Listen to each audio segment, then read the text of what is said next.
I just finished watching Samurai Champloo. I'm very disappointed. I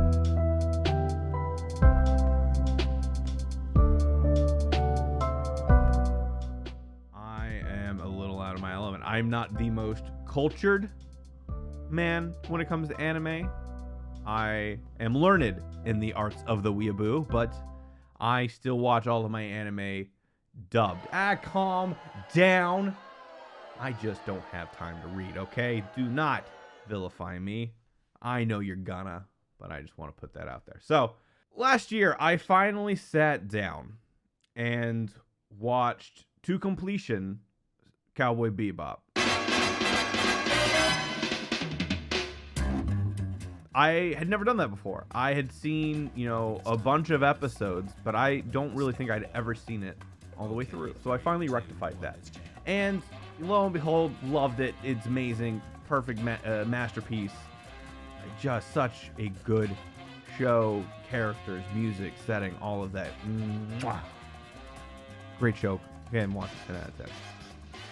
So, like most people, after I finished Cowboy Bebop, I sought to find the next anime to watch. And I was inundated. Violently recommended Samurai Champloo.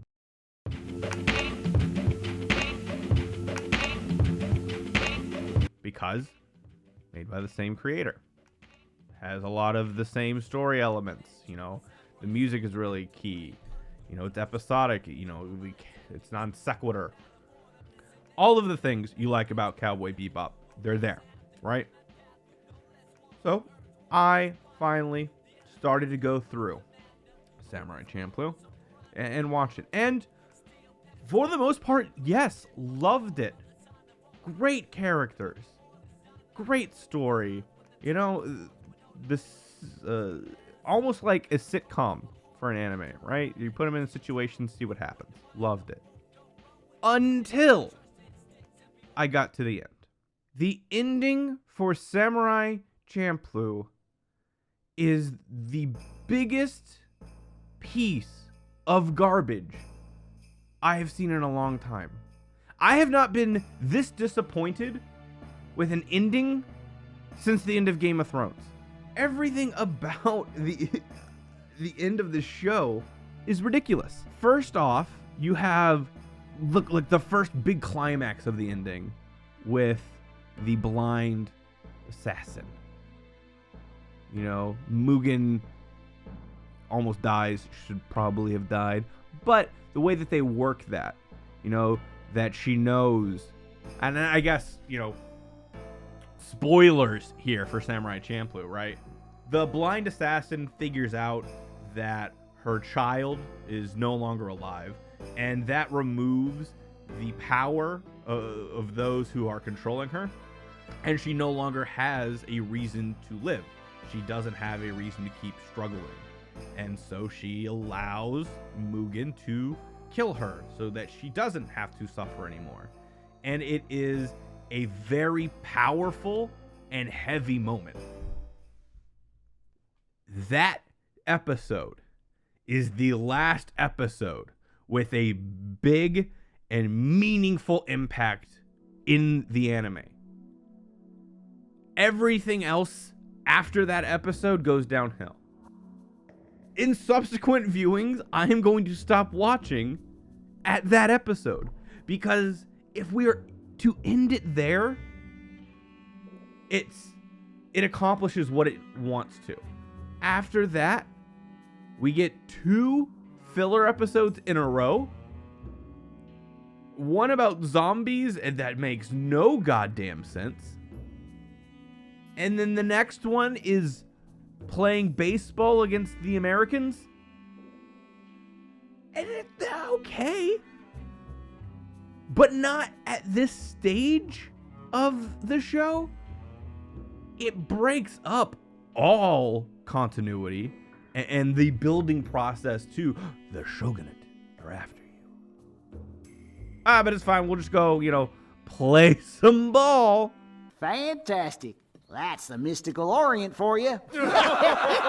It just feels so weird. Those 2 episodes feel like they really should have been much earlier in the show. I think you can take those 2 episodes and put them within the first 5 episodes, and they fit way better. I don't know. Like, that was just a weird feeling to have, like, you know, we're at the penultimate climax. And then, oh no, everything's de-escalated. It's almost afraid to get to the same place that Cowboy Bebop was. And the ending even further goes into that, in my opinion. You know, yes, throughout the show, Mugen and Jean are both pretty overpowered compared to everybody else. You know, there's no real danger for them. There's a couple points, and especially against, you know, the blind assassin lady, Sarah, they get their asses kicked. And that's like the first weight to the fights and everything we really get. Like, they could lose. They do lose. But, you know, things break their way, which fine, I can get. I love that story aspect, the narrative that they tell there with Sarah. Great. That is perfect. But immediately after that, when they have the Shogunate assassin dudes show up and they're just like indiscriminately killing, and they're beating the shit out of Mugen and Jean.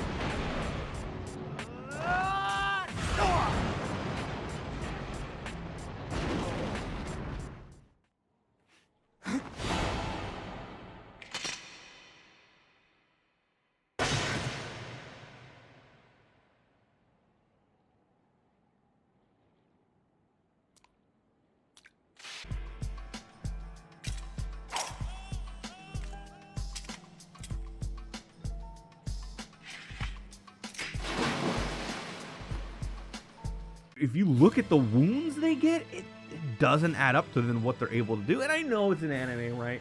But up until this point, it's been sort of realistic-ish. Like, there hasn't been, you know, people getting shot up and then coming back. You know, there hasn't been people getting their entire, like, abdomens stabbed and coming back. Like, if you receive a wound, you're pretty much over for you, buddy.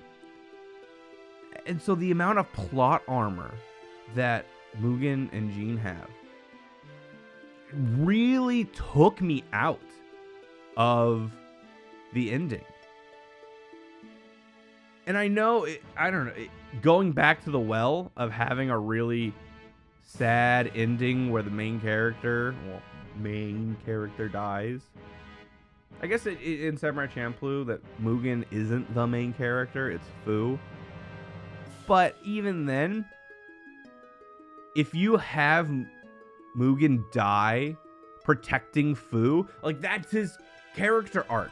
That's him going from a selfish asshole who doesn't care about anybody or anything to then him sacrificing his life for Fu, which would be an amazing piece of storytelling. Instead, what we get is Mugen explodes, gets shot, gets stabbed, has a building fall on him. Anything and everything happens to him, and he goes back to that weird death world that he escapes from, you know, mid-season, which also, you know, when the boat explodes, that was, you know, some pretty heavy plot armor, but you can hand wave it a little bit. Like, I'm a lot more okay with hand waving that. And, like, you have him coming back because he's got unfinished business, right? Sure. Like, you can kind of connect everything. But then having him do it the second time, there's no weight, there's no impact for the end of this show. So they all live despite suffering atrocious injuries. Both Mugen and Jean should be dead. Mugen more than Jean. Jean, I could see if he was, like, crippled now. And that could be another point, like, a wonderful storytelling for him. You know, he is no longer the samurai. He's no longer the lone wolf. He is if he's like crippled and can't fight anymore, and then he's just forced to move on, like that feels a lot more impactful. And then they all leave. They all go their separate ways. And they're all just cool with that.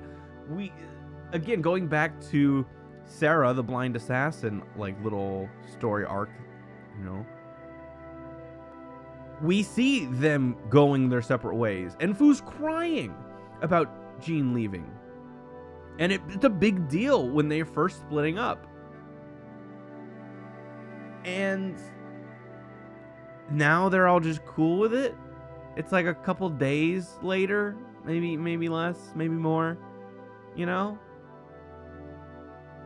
And that just, it's the feels bad, right?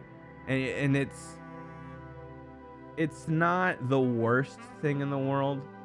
It's a happy ending, but I don't think the tone of the show was for that ending. When you compare Samurai Champloo to Cowboy Bebop, the endings are directly opposed to one another. And I understand Samurai Champloo wanting to end on a brighter note,